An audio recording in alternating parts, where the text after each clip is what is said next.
Oke, terima kasih buat teman-teman semuanya yang sudah hadir ya malam hari ini.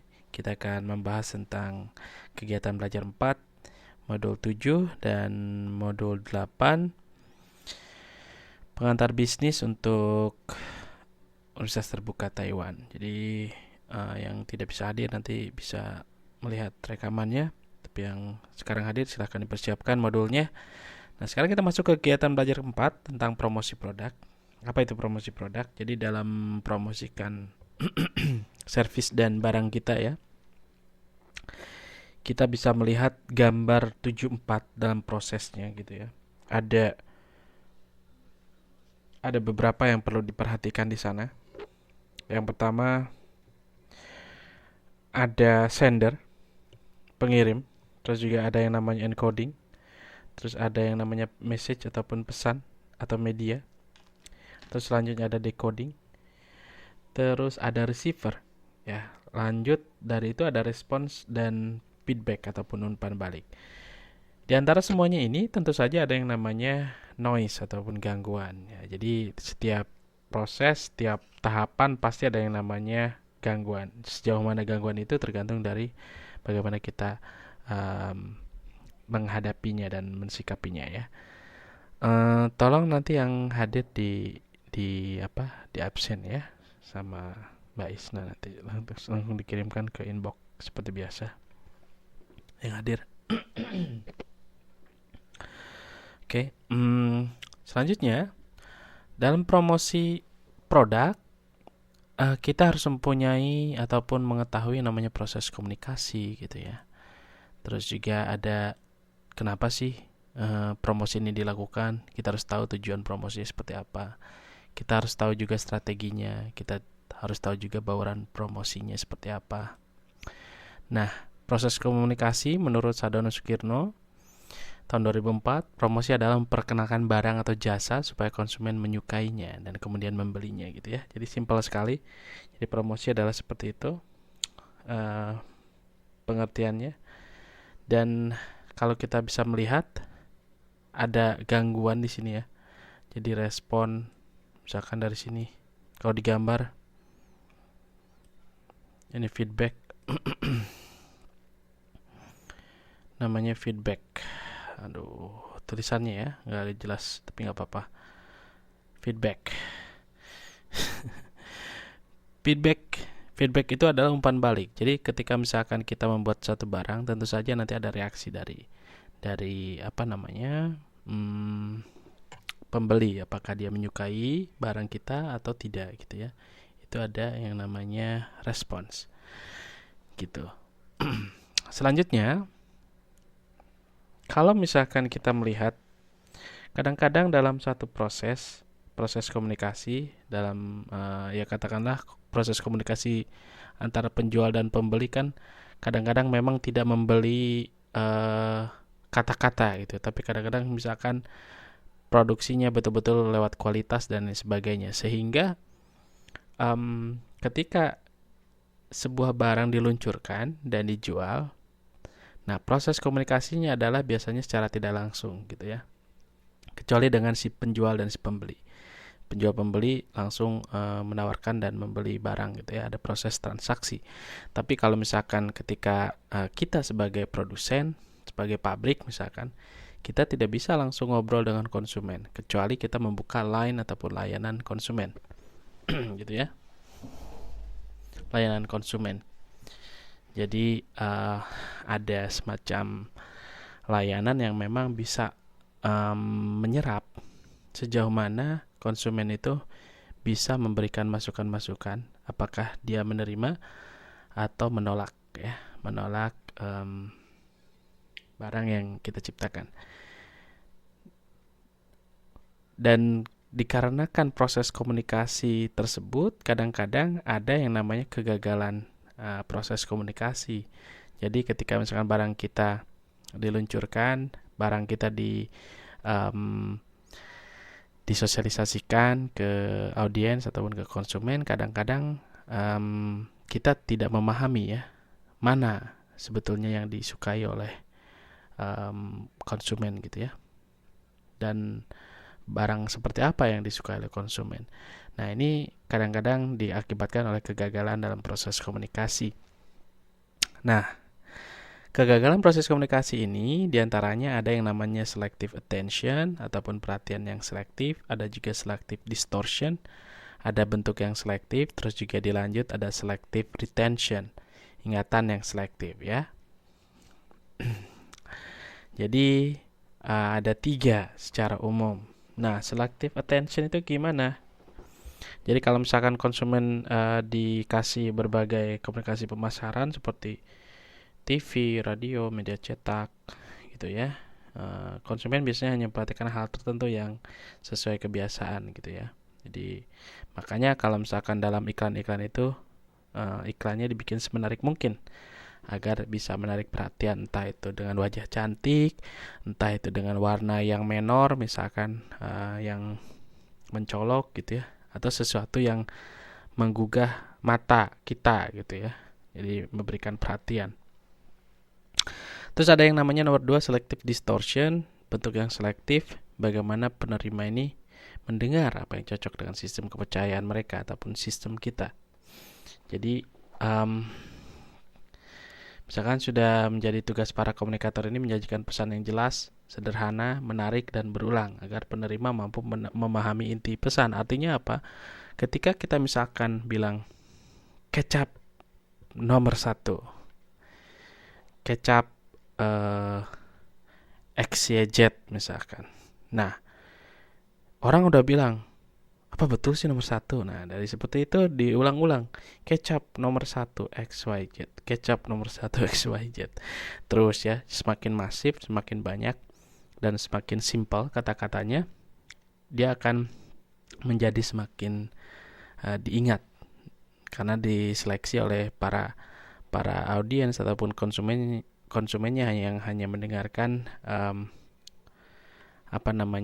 istilah-istilah yang bagus gitu ya, yang selektif dan sering sesuai dengan kepercayaan kita bahwa tidak ada yang orang yang mau beli yang nomor 2 gitu. Apakah ada yang mau yang jadi yang kedua? Kan nggak mau juga ya, pasti semuanya pengen yang pertama gitu. Kecuali dalam hal-hal yang jelek gitu ya, kita mendingan menjadi yang terakhir daripada yang hal-hal yang jelek. Nah, selanjutnya ada selective retention, ingatan yang selektif. Kalau tadi bentuk yang selektif, terus juga ada perhatian yang selektif, sekarang ingatan.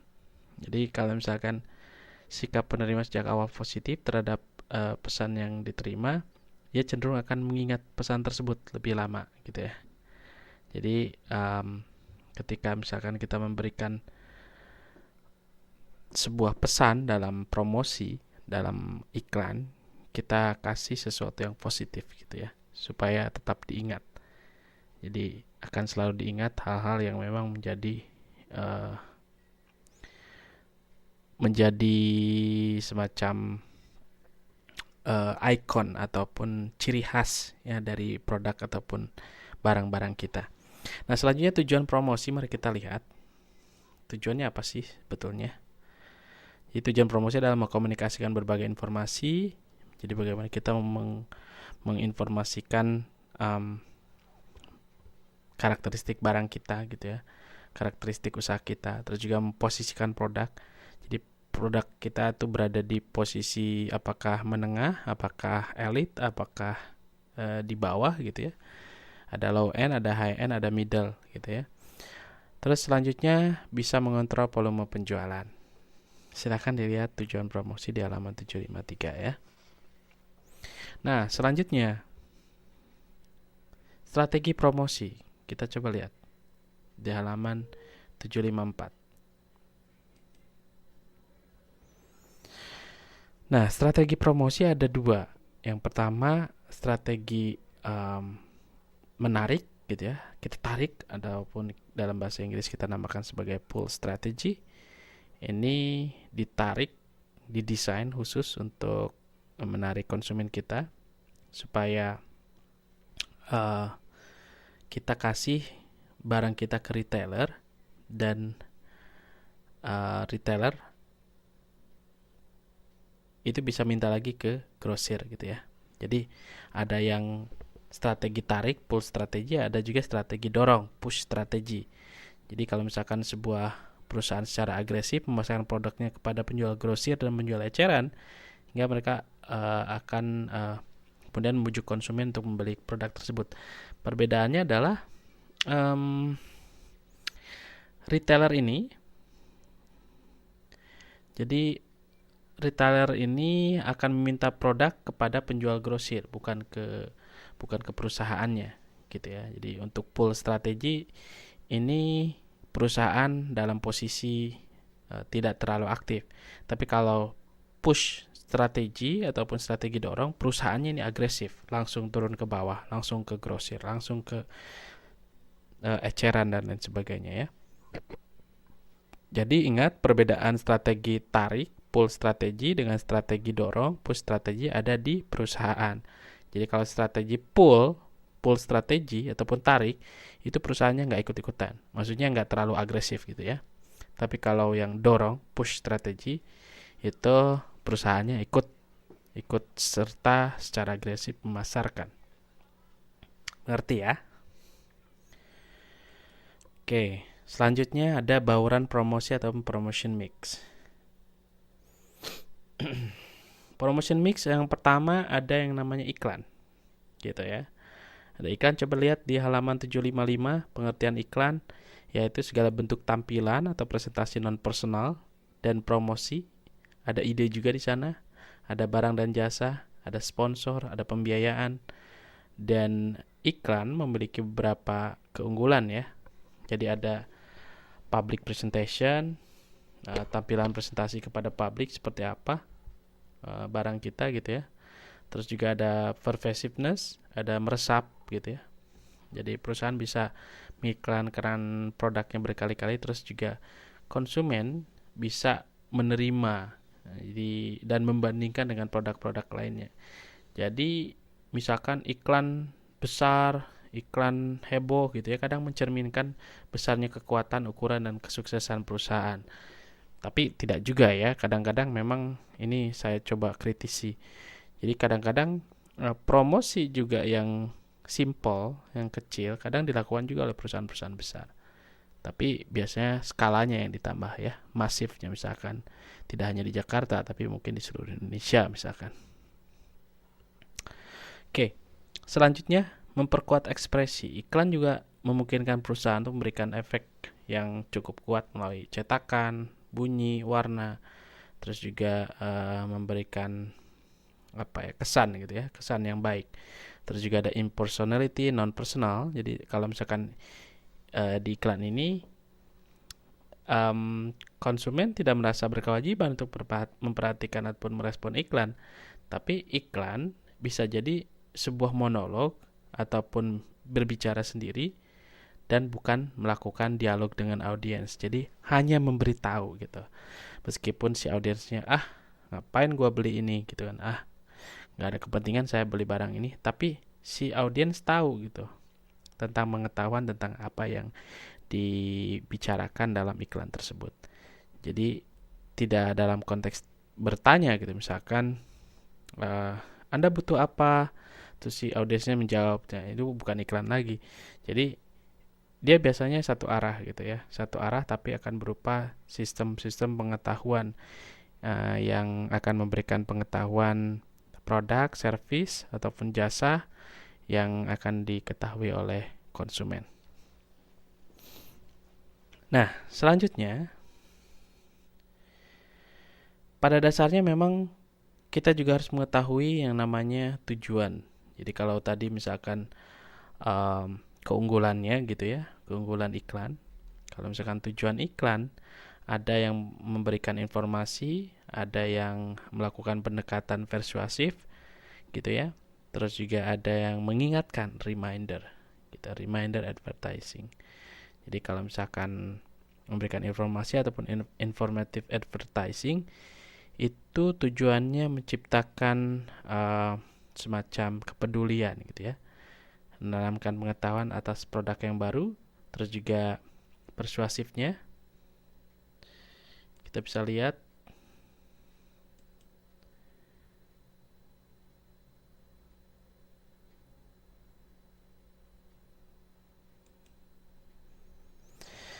di sini ada informatif, persuasif, reminder, dan reinforcement satu lagi ya, penguatan. Terus yang pertama kalau misalnya tadi memberikan informasi, berbeda dengan persuasif yang lebih meyakinkan, terus mendorong pembelian gitu ya. Terus juga beda juga dengan mengingatkan, reminder advertising. Kalau reminder ini bertujuan untuk mengajak orang untuk membeli ya, secara berulang gitu ya, membeli lagi gitu ya, karena memang diingatkan bahwa ingat nggak dengan barang ini gitu, enak kan gitu kan, istilahnya seperti itu. Jadi ada semacam ajakan ya dari mengingatkan, reminder, ataupun untuk melakukan pembelian kembali, repeat purchasing. Dan di terakhir adalah bagaimana ada semacam penguatan ataupun reinforcement advertising yang bertujuan untuk meyakinkan pembeli bahwa mereka telah mengambil keputusan yang bagus dan tepat gitu ya. Jadi contoh misalkan iklan apa yang menimbulkan kepuasan, kalau di sini pengguna mobil. Tapi kalau kita coba lihat iklan misalkan minyak gitu ya, Pertamina misalkan, iklan minyak ataupun bensin gitu ya. Kalau di Pertamina kan ada yang pas gitu ya, yang iklan Pertamina. Jadi di shoot orang yang menggunakan bensinnya, dan langsung dia akan mengatakan kepuasannya terhadap apa yang sudah dia dapatkan gitu ya. Atau semacam kesaksian ya, kesaksian ataupun testimoni. Selanjutnya promosi penjualan, kita coba lihat di halaman 756. Sebelumnya kita bisa lihat ada dalam membuat program iklan terdapat 5 keputusan yang harus diambil yang disebut 5M's. Jadi 5M's itu yang pertama adalah mission, yang kedua adalah money, uang ya. Yang ketiga ada message, pesan, dan bersama dengan message serta pesan ada juga media. Ada yang kelima adalah measurement ataupun pengukuran gitu ya. Jadi ada tujuannya di mission ini, terus juga ada money, uang, tahapan iklan gitu ya. Jadi pengukuran iklan yang ada. Terus ada juga misalkan uang ini kan menyesuaikan, karena pembuatan iklan kan disesuaikan dengan budget yang ada ya. Jadi kalau misalkan bisanya iklan koran ya iklan koran, kalau misalkan tidak bisa iklan TV ya udah jangan terlalu memaksakan gitu. Jangan sampai uang perusahaan nanti habis hanya untuk iklan. Terus ada message-nya, pesannya harus jelas gitu ya. Terus juga medianya, jangkauannya harus lebih luas tapi juga tepat sasaran. Terus ada pengukurannya, dampak komunikasi terhadap penjualan juga harus dipikirkan, apakah berpengaruh atau tidak. Terus yang kedua, ada promosi penjualan, sales promotion. Jadi biasa disebutnya SP ya. Sales promotion ini aktivitasnya yang pertama adalah consumer promotion, promosi konsumen. Bisa ada kupon, jaminan, tester, promosi dagang, diskon, display, wah banyak sekali ini ya. Terus juga ada trade promotion, promosi dagang. Terus juga ada pembagian barang gratis, My Isong I misalkan. Terus juga ada display, lebih di, ya katakanlah dibikin menarik. Terus sales force promotion, ada promosi menggunakan tenaga penjual, misalkan ada trade show, ada convention, ada kontes, dan lain sebagainya ya. Selanjutnya, sales promotion bisa memiliki beberapa keunggulan. Yang pertama, proses komunikasinya ya. Dalam sales promotion ini, perusahaan akan lebih bisa mengarahkan konsumen untuk membeli produk. Terus juga ada insentif ya buat sales promotion ini, kayak semacam kelonggaran, ataupun misalkan kalau mau beli sekarang nanti biayanya lebih murah gitu ya, atau lain sebagainya. Terus juga ada undangan. Sales promotion ini memberikan semacam invitation ataupun undangan untuk melakukan transaksi segera gitu ya. Dan selanjutnya memang mereka akan membentuk yang namanya sales of force ya, sales force ataupun ya katakanlah pasukan penjual gitu ya biasanya. Makanya ada istilah sales promotion girl, ada sales promotion yang lain gitu ya, dan lain sebagainya. Selanjutnya kita bisa ngelihat nomor 3, hubungan masyarakat dan publikasi. Jadi public relation and publicity. Jadi public relation and publicity selanjutnya disebut PRP, meliputi beragam program yang dirancang untuk mempromosikan dan melindungi image ataupun citra perusahaan ya. Harus ganteng dan cantik, murah senyum. Iya dong, kalau jualan, kalau cemberut aja siapa yang mau beli gitu. Kalau cemberut saja bukan jualan, ngejak berantem gitu ya. Oke. Ada yang namanya press relation, hubungan dengan pers. Misalkan menambilkan informasi, advertorial, jadi kita kirim berita ke pers. Terus juga product publicity, kita mensponsori event. Ada corporate communication, kita mempromosikan perusahaan agar perusahaan bisa dipahami, diketahui gitu ya. Terus juga ada lobbying, melakukan perjanjian dengan legislator ataupun pejabat pemerintah untuk promosi, mempertahankan satu regulasi yang mendukung perusahaan tapi dengan jalan yang baik gitu ya. Terus juga ada counseling, memberikan saran terhadap manajemen tentang permasalahan yang ada di publik serta image perusahaan yang bisa dilakukan baik dalam keadaan normal maupun dalam keadaan krisis. Terus beberapa keunggulan humas ataupun public relation,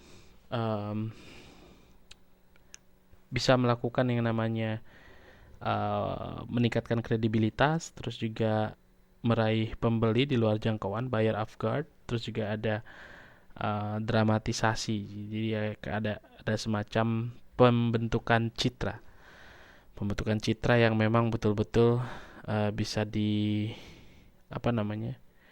bisa dilakukan semacam keberlanjutan dari sebuah produk ataupun barang yang kita bikin dengan hal-hal yang tidak langsung gitu ya. Jadi bisa menimbulkan efek secara tidak langsung. Contoh misalkan kita membantu orang tertimpa bencana banjir misalkan, terus kita bikin cerita, dan ceritanya kita bikin supaya orang-orang aware gitu bahwa perusahaan kita pun peduli terhadap bencana alam dan lain sebagainya. Terus selanjutnya nomor 4 adalah penjual personal selling, sales force ya. Jadi ada personal selling ini, terus juga pemasaran langsung, direct marketing. Ada kalau misalkan personal selling ini ada konfrontasi personal langsung interaktif antara 2 atau lebih. Ada cultivation, pengembangan. Terus ini sudah penjualan personal ya. Ada responnya gitu, bagaimana kita mengetahui responnya. Ada juga pemasaran langsung ataupun direct marketing. Kalau misalkan cultivation, pengembangan ini kita mungkin kan ada semacam hubungan bisnis dengan hubungan persahabatan gitu ya. Terus juga kalau respon ini kalau misalkan si pembeli merasa bahwa ketika dia sudah mendengarkan tenaga penjual dia harus beli gitu. Jadi ada respon yang baik. Selanjutnya pemasaran langsung ataupun direct marketing ataupun DM, bukan direct selling, tapi kalau direct selling ini menjual langsung gitu ya, dari produsen ke konsumen, tidak menggunakan perantara. Tapi kalau direct marketing berarti menggunakan berbagai saluran promosi Contoh misalkan ada surat, katalog, telemarketing, TV, interaktif gitu ya. Kalau di Taiwan ya ada Momo Shop gitu ya. Ada TV-TV online, jualan dan sebagainya. Ada kios, website, email, fax dan sebagainya. Dan beberapa keunggulan direct marketing biasanya non public, pesannya disampaikan secara spesifik, terus customize, bisa disesuaikan, up to date, mutakhir, terus juga interaktif ya. Selanjutnya, contohnya yang mana?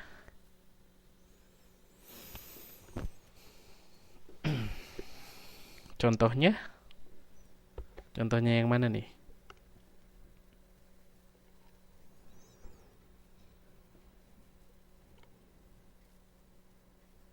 Penjualan personal ya.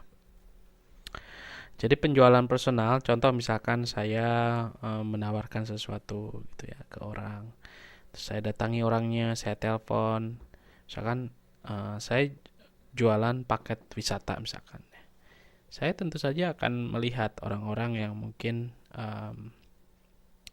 membutuhkan suasana yang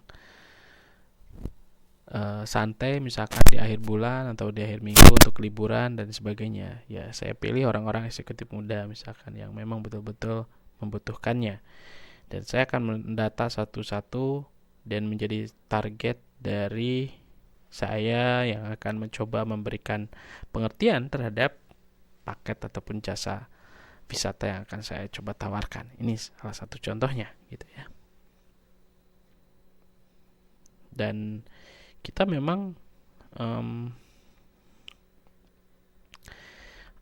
bisa melakukan itu berkali-kali gitu. Jadi tidak hanya satu kali langsung. Ini sama aja dengan menjual langsung ya kalau itu direct selling. Tapi kalau misalkan direct personal selling ini lebih cenderung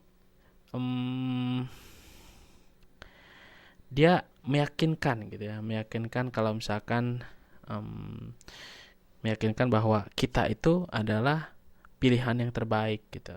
Contoh misalnya kita coba tawarkan satu produk, terus juga ternyata produk ini cukup terbukti dan akhirnya dia pakai, dan kita coba tawarkan produk yang lain, tahapannya yang lebih tinggi lagi gitu. Jadi dia akan lebih cenderung menjadi langganan kita. Contoh dokter lah ya. Dokter itu selalu didatangi yang namanya medrep, medical representative. Itu tukang obat gitu ya. Tukang obat itu uangnya banyak gitu ya. Dari obat-obat paten itu coba tawarkan ke dokter misalkan. Itu lewat pendekatan personal gitu ya. Oh bisa. Sebetulnya penjualan apapun itu bisa melakukan pendekatan personal, apapun itu. Jadi, tapi kan kita juga ngelihat juga kan scope ataupun besar perusahaan kita itu seperti apa. Jadi nggak mungkin juga kan cuman misalkan jualan combro atau jualan bala-bala misalnya atau bakwan, kita pakai pendekatan personal yang ini ya mungkin bisa, cuma dalam tahapan yang lebih simple, lebih kecil gitu ya. Misalkan silakan ini udah enak kan bakwannya, coba minggu depan saya mau bikin pisang goreng nih, kira-kira mau pesan tidak? Nah, mungkin bentuknya seperti itu kali ya. Itu lebih personal. Oke. Untuk menarik minat pembeli mesti pakai pelega.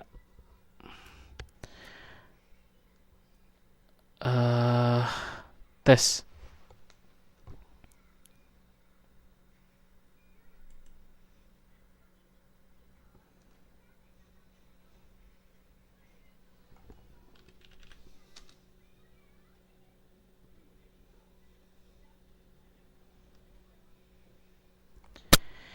Ya, sekarang tes.